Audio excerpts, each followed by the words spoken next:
Hello, I'll try to do a video on Nvidia DSR. Right now I have Resident Evil 6 at 4K resolution, which is downsampled to 1K resolution. It looks visually better.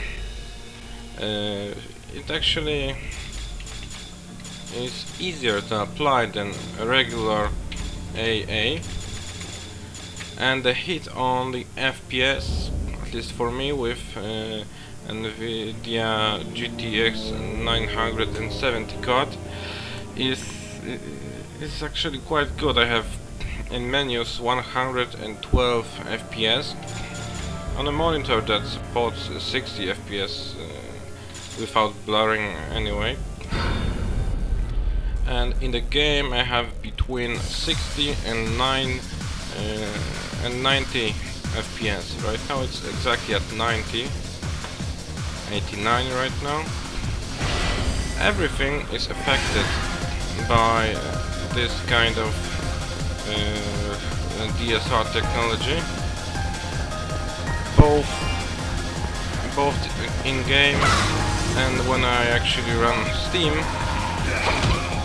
Even Steam is affected. That's actually not a good thing because everything is so incredibly small I can barely read any messages, but it is worth it.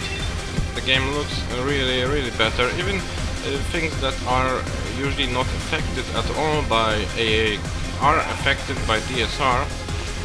For example, the fonts. The fonts are smoother. Even the Capcom logo at the start of the game is actually looking better than normally.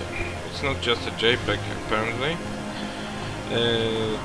What DSR does is increase your resolution and downsamples the image to make it look visually better.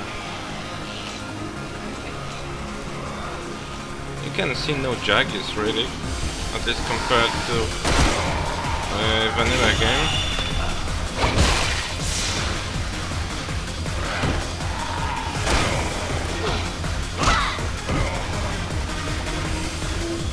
Really fluid, don't see many bugs. I think that the interface in the lower right corner, I don't think it looked normally like that exactly. I think it might be slightly bugged, but I really don't care. Not with this effect.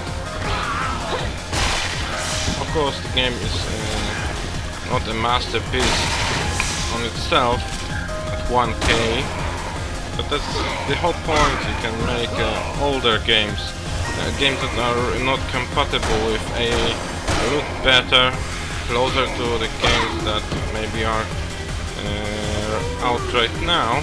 Well, not necessarily this game.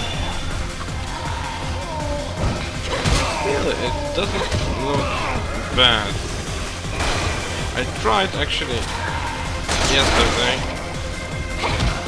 to set up a regular AA. It was quite tricky. It didn't have its own anti-aliasing profile that actually works. I had to use a compatibility. Then even when I set everything up on max, my FPS tanked. It was about 30-40, maximum 50 FPS. But even with 50 FPS, it wasn't fluid. It kind of stuttered and jumped. I don't have that here, and it looks way better than with 8 times MSAA and 8 times sparse grid super sampling. That's the highest I could actually go with the AA. It had some artifact in the textures look quite strange sometimes. Now I don't see those problems. Oh shit, I got grabbed by a zombie. I'm not actually trying to play. That's basically why I'm not doing terribly great. I didn't want to lose the modifier, and I did, and I'm dead. Well, 50 FPS when I'm dead. That's probably the end. So that would be the end of the video. I suggest everyone should try DSR if they can, because currently only Maxwell cards support it. That's Nvidia 970 and 980, probably Titan X and maybe Nvidia 960. Not quite sure. 960 might not support it. It's pretty low end, but still Maxwell card. But don't worry, even if you don't have a Maxwell card, DSR should be updated for the other cards, previous ones that can handle it. Because right now I'm essentially playing at 4K, even if it's downsampled to 1K. Your card needs to be able to handle that. It's not such a problem with Resident Evil 6, which I'm capping at 120 FPS when played normally, and never basically go down below 110, whatever happens. So yeah, try it with the older games and try to burn your PCs with the newer games. See you later.